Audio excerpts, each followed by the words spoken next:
You are the light in which you are seeing. You're not just a person trapped in a body and a mind, experiencing a world that is unrelated to you. This may not seem the most obvious thing to notice as you get attached to your thoughts and you get distracted. But if you follow the invitation of this video or meditation in general, you will notice how you can rest deeper and then certain conclusions appear, certain insights, certain understandings. I'm going to pull out the help from this book, The Attention Revolution by Alan Wallace. He's talking about advanced meditative stages. The experiential realization of absolute space by primordial consciousness transcends all distinctions of subject and object, mind and matter, indeed, all words and concepts. I'm going to skip to the end because that's pretty much, it's very technical, maybe confusing for a video. So in the end, all such distinctions between subject and object, mind and matter, are regarded as mere conceptual fabrications. And this is what becomes apparent when you're able to still your mind, to still the distraction deep enough, so you can actually see that it's actually the case. So what this book and the methodology that I'm more inclined to suggest people to go through is a very simple one and yet very powerful one. So you just focus on your breath and you little by little go deeper into calming your mind. It happens automatically, naturally, by choosing not to be distracted in some way. So as you go deeper into these stages, you start noticing that even the fact of focusing on the breath, there is something else that becomes apparent. And is that the fact that you're noticing your breath on the nostrils, that will be one of the exercises, but it could be any object that you may choose. At some point, if you stay long enough and your mind becomes calmer and calmer, something starts becoming apparent, that there's no real distinction between what you're observing, yourself, or anything else.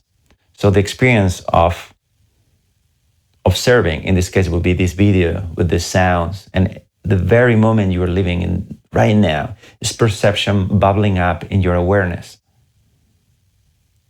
So you need awareness. It's a primordial consciousness.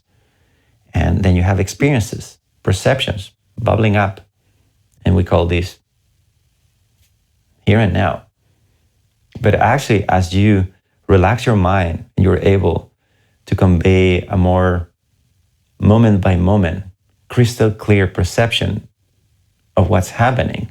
You realize that suddenly we have a problem, because the boundaries between what you are and what other things are start just blurring.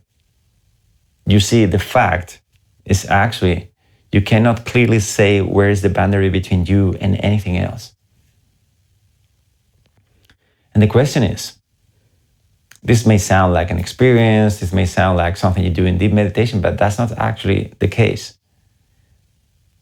You just undo your mind to a point where everything that happens in your experience, when you're back into your daily life, your mind is thinking, your body's talking, you're moving, you're doing this, you're doing that.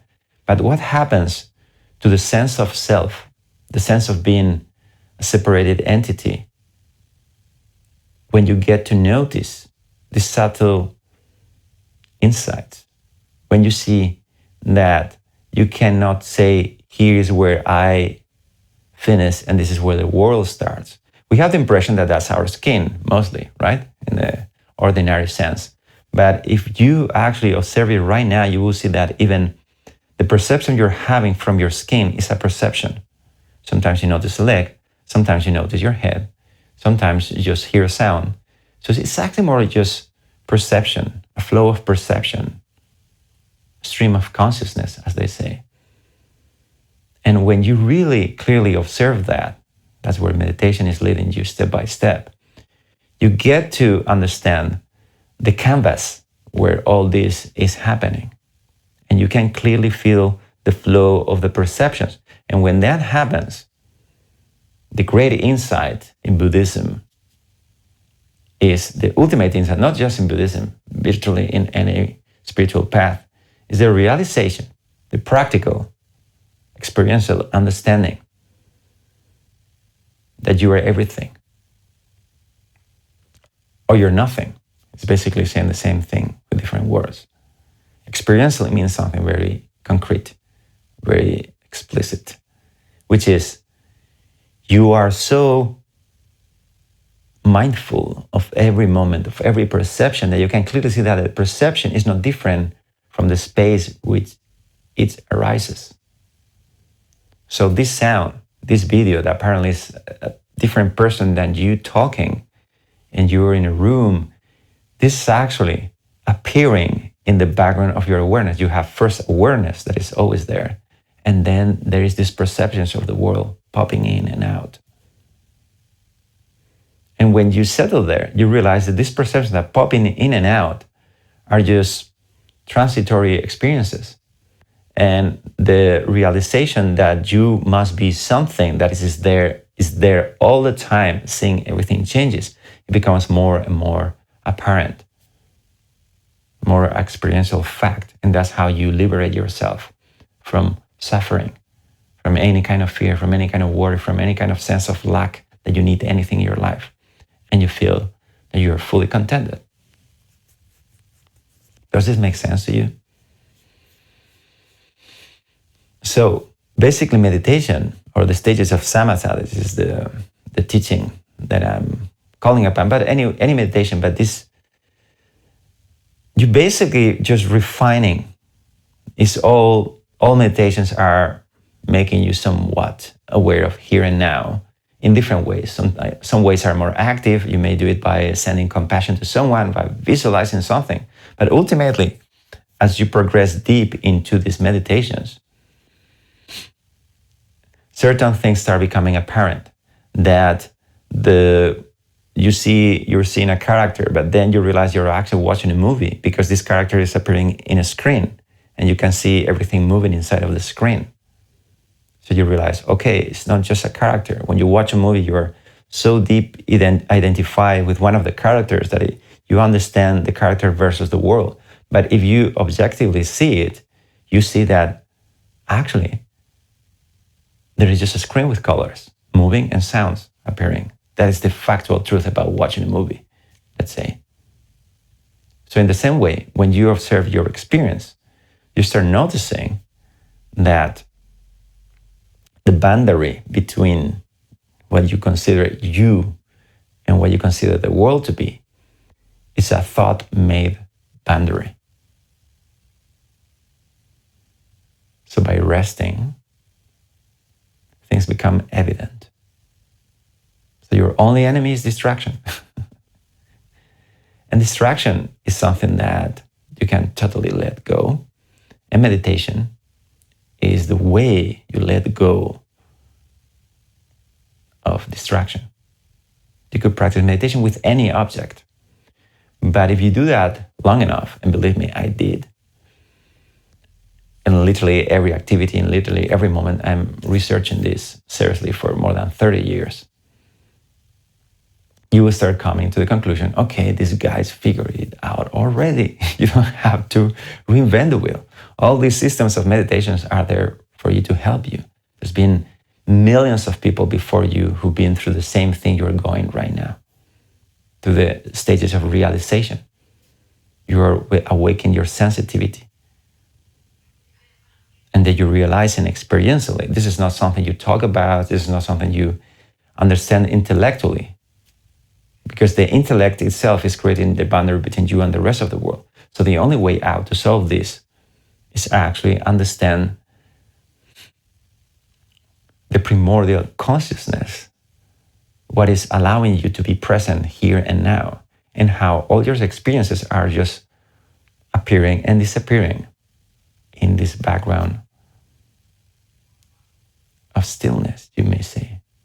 Not because it's still, but because you cannot really define it with words otherwise. You notice that it's always there and that it's unchanging. Everything is appearing in some sort of screen. You're aware all the time.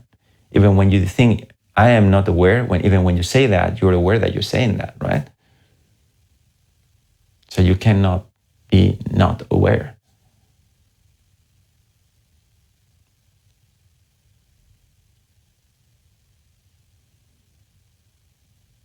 And sometimes you may say, yes, but that's your mind.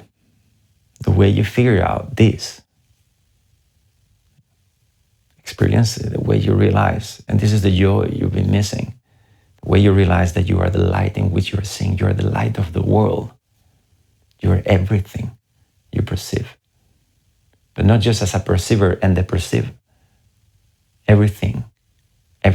You're the essence of your experience, not just you're not living isolated in the body and in the mind with a story about who you are or what you're not. All that is appearing in this context of presence, of awareness, of aliveness. And that's the only constant in your life. And by examining this with sensitivity, you come to understand, oh yeah, that is actually the case. You will notice in many different ways. The first one, noticing a tremendous peace appearing, because the stress of being a separate person, the fear of disappearing with death, the fear of things going not the way you want, it just disappears. Because you're already settled in something that is beyond all that. So even you worrying about this is still inside of the context of the story. And the context of the story is not you. It's just a story you're watching. It's just a movie you're watching. But some people have glimpses of this, and you definitely have if you have been watching this so far. It's something in you that understands what I'm saying. But what I want you to take out of this video is not another explanation of it. I want you to actually consolidate that until every moment of your life is lived with fullness, where this peace is permeating every second of your life, every experience, even the most apparently disturbing experience are lived inside of this context of unchanging peace, because that's what peace is. The steadiness of knowing you're safe and realizing that you are not only everything you see, you are the light itself. You are the primordial consciousness. You are that which everything is made of, even your perception. This may sound abstract, but it's very, very, very obvious if you get to rest your mind. So if you feel some kind of suffering, affliction, or state that is less than fully enjoying your moment by moment, you just have to meditate like anyone before you. Meditation is your offering to the truth, is your sitting and studying your experience. You can use different methodologies like the one that I'm suggesting you, but you can use anything, honestly. The point is just to observe and realize what is the factual truth underlying the experience of thinking that you are a body and there's a world outside of you. And the moment you realize you are the light of the world, that you are, that everything that could be perceived is inside of what you are,